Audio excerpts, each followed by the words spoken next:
Hola, bienvenido a un nuevo ejemplo de nuestro canal Costes y Presupuestos. En esta ocasión recordamos un vídeo anterior en el cual vimos las distintas rentabilidades y la descomposición en factores de esas rentabilidades, pero en esta ocasión nos queremos centrar en una rentabilidad concreta, que es la rentabilidad financiera, para explicar con algo más de detalle estos factores que componen esta rentabilidad. Para ello tenemos el siguiente cuadro en el que vemos que en términos generales la rentabilidad financiera está compuesta por la multiplicación de estos tres factores, que son por un lado el rendimiento, por otro lado el apalancamiento y por otro lado el efecto fiscal. Y multiplicando esos tres componentes obtenemos la rentabilidad financiera.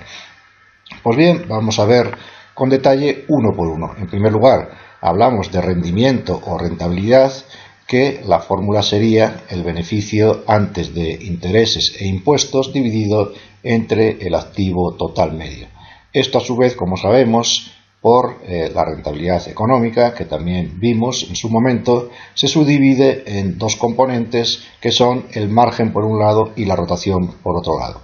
El margen sería dividir el beneficio antes de intereses e impuestos entre las ventas, y la rotación sería el ratio de las ventas entre el activo total medio. Ya sabemos que la rentabilidad o ese rendimiento que llamamos se puede conseguir por dos vías, o por la vía del margen o por la vía de la rotación. Bueno, por otro lado tenemos el concepto de apalancamiento, que es otro factor que influye en la rentabilidad financiera.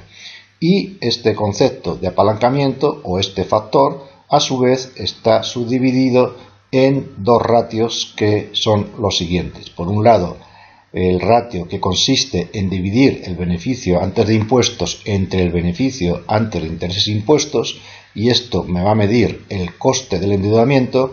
Y por otro lado tenemos el ratio de activo total medio entre los recursos propios medios, y este ratio lo que me mide es el endeudamiento. Como decimos, la composición o la multiplicación de estos dos ratios, como vemos aquí en la fórmula, pues en conjunto es lo que me da este factor de apalancamiento, que también influye en la rentabilidad financiera. Si vemos el ratio del endeudamiento, que es activo total medio entre recursos propios, bueno, pues podemos ver que aquí no aparece ningún factor de endeudamiento realmente. Lo que sucede es que de forma indirecta sí nos mide el endeudamiento, porque si nos fijamos en el numerador tenemos el activo total y en el denominador recursos propios, pero esto es como si tuviéramos en el numerador todo el patrimonio neto más el pasivo y debajo solo el patrimonio neto, es decir, lo que hacemos es excluir todo el pasivo. Lógicamente, en este ratio, si tenemos o una empresa tiene más pasivo, pues tendrá en proporción menos recursos propios. Por lo tanto, el endeudamiento será mayor, ya que estaremos dividiendo, como digo, el activo total, que en realidad es lo mismo que pasivo más patrimonio neto, lo estamos dividiendo entre el patrimonio neto. Y, como decimos, cuanto mayor sea el pasivo que tiene esta empresa, menor será este patrimonio neto en relación a todo el patrimonio neto más pasivo, y a su vez en relación a todo ese activo total medio. Y en cuanto a ese efecto fiscal, que es el último componente que influye en esa rentabilidad financiera, vemos que la fórmula se deduce de dividir el beneficio después de impuestos entre el beneficio antes de impuestos. También podemos ver que entre dos tipos de empresas o entre dos empresas que tengan el mismo beneficio antes de impuestos, lógicamente puede ser que una tenga menor efecto fiscal que la otra, y eso va a venir dado o va a derivarse de que el beneficio después de impuestos sea mayor o menor, o dicho de otra forma, que el impuesto sobre beneficios o sobre sociedades que pague sea mayor o menor. Ya estará la diferencia entre una empresa y otra, con lo cual el efecto fiscal será distinto en una que en otra, dependiendo de ese impuesto de sociedades que pague, a pesar de que tengan la misma base imponible o el mismo beneficio antes de impuestos.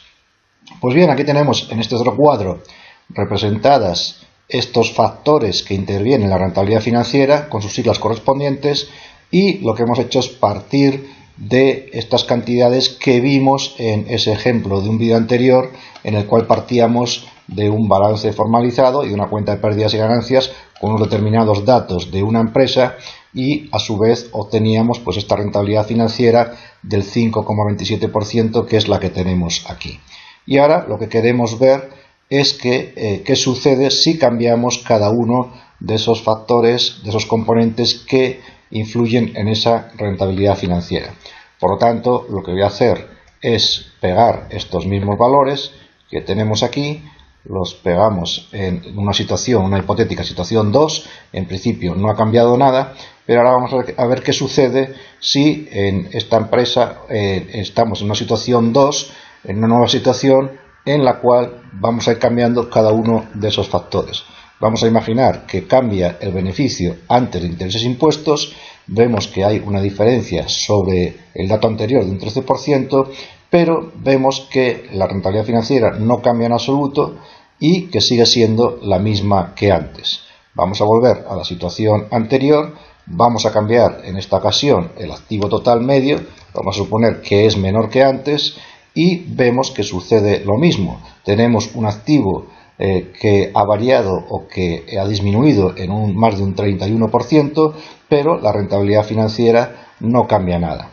Vamos a ver qué sucede con los recursos propios medios. Si yo cambio los recursos propios medios y en vez de 409.000 vamos a imaginar que son 350.000, pues aquí vemos que sí cambia esa rentabilidad financiera.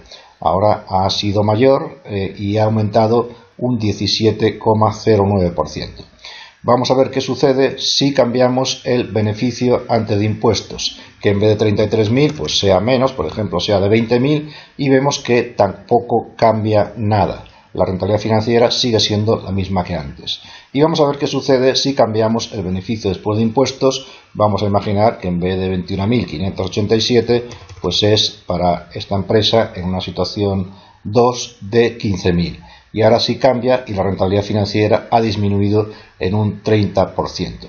Con esto lo que vemos es que los únicos factores que inciden en esa rentabilidad financiera o que hacen que esa rentabilidad financiera cambie, como hemos visto, son los recursos propios medios, este factor, y el beneficio después de impuestos, que lógicamente vemos que están aquí en azul y que son los factores de los que partimos para calcular en principio esa rentabilidad financiera.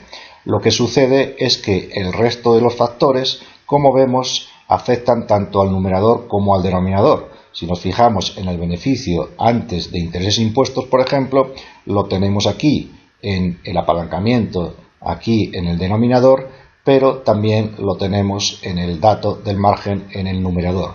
Si nos fijamos en el activo total medio, lo tenemos aquí en este dato del apalancamiento en el numerador, pero también lo tenemos en la rotación en el denominador. Por lo tanto, es normal que, aunque cambiemos este dato, como está afectando al numerador y al denominador de alguno de estos factores, al final pues la rentabilidad financiera no cambia nada.